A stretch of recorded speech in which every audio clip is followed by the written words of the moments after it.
figure become such a father figure to his public? He could have had anything he wanted in Liverpool, and yet Bill Shankly had had enough.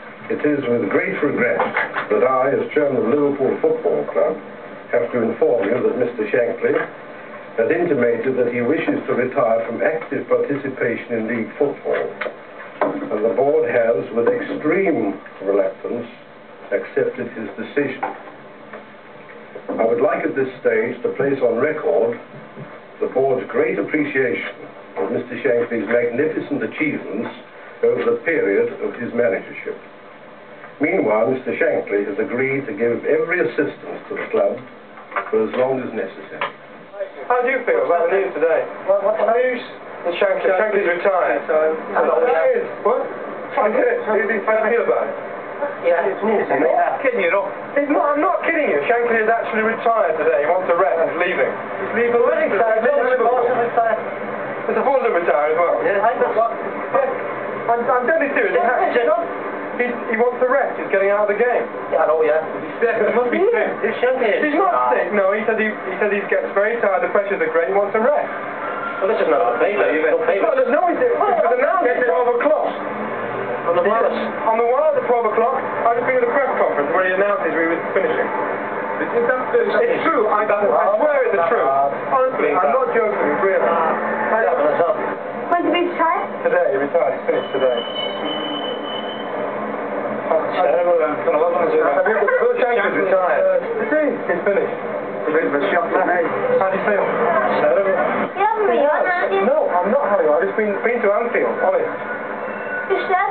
He said, he just announced it at lunchtime today, and the board were with him. Bill Shankly is retired. What did Shankly mean to you? And how difficult a decision was it to make? Oh, the most difficult decision ever made to leave, to decide to leave the club. Eventually, I mean, possibly it was like going to the electric chair. That's the feeling I had. The king had abdicated at the height of his rule.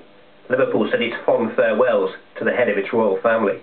I must say, it's not very good fare to my wife. I don't go out to pictures or theatres. I think we've only been out twice in Liverpool, my wife and I. What, since you arrived? Yes. I don't think we've been to any... We've never been to any clubs. We've been to the theatre once. And we went to some garden fete during the summer. Some husbands wouldn't think they could get away with taking the wives out twice in such a long time, Bill. How do you feel? Twice in 14 years. Yeah, I think it was by record. But my wife realises that. She's a sensible woman. And she knows that Liverpool's a city that's, we say, football crazy. Well, everything I've got about football, I go to football. And the dedication and what I put into the game. Yes. You only get out the game what you put into it, Shelley. And I put everything into it I could, and still do, for the people and for the people that I was playing for and the people that I was manager for. I didn't cheat them out of anything. So I put all my heart and soul to the extent that my family suffered. Do you regret that at all? Oh, yeah, I regret it very much, yeah. Somebody said the football's a matter of life and death to you. I said, listen, it's more important than that. If there wasn't football at Liverpool, he would go to Everton. Wasn't at Everton, he'd go to Manchester. Wasn't at Manchester, he'd go to Newcastle. There was nothing on at all, he'd go to the park and watch two kids kick a ball down. If there was no games on, he'd organise one. It was one of them fellas. National acclaim followed Bill Shankly, OBE, into his new life. There were countless invitations to keep him from retirement. But the very idea of him turning his back on the game he loved and still played was unthinkable. Tired, Jared, when you got the coffin. And the lid there, your name's on the top. I have been a long time before they started. It's the stupidest word I've ever heard in all my life. There you are. Nobody can retire. I mean, what's happened in Russia? Chow died. 78. The man who took his place is 71. But the Chinese only start from the 70. And the people, when they get a certain age here, oh, they should retire. What a word. Eh? Oh. Stricken from the record retirement. Objected. Haven't retired, no. Retired from Anfield, yeah. From football and from life, no.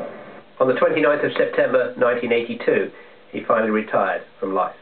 They think I was the best manager in the game and I should have won more. Yeah. What? Why didn't you go on? I didn't do anything in devious ways.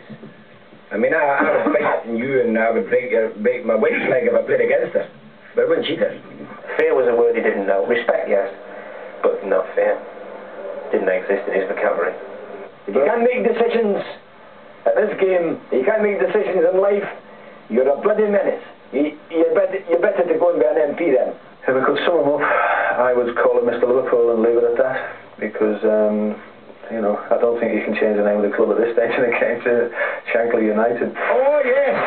I dreamt of everything that was great. And there was only one aim, that was to bring the European Cup and all the cups to Liverpool. What he did in the early days, which was winning trophies, is continuing today.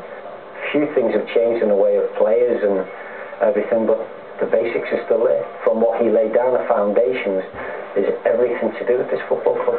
We're professionals, and we're simplicity.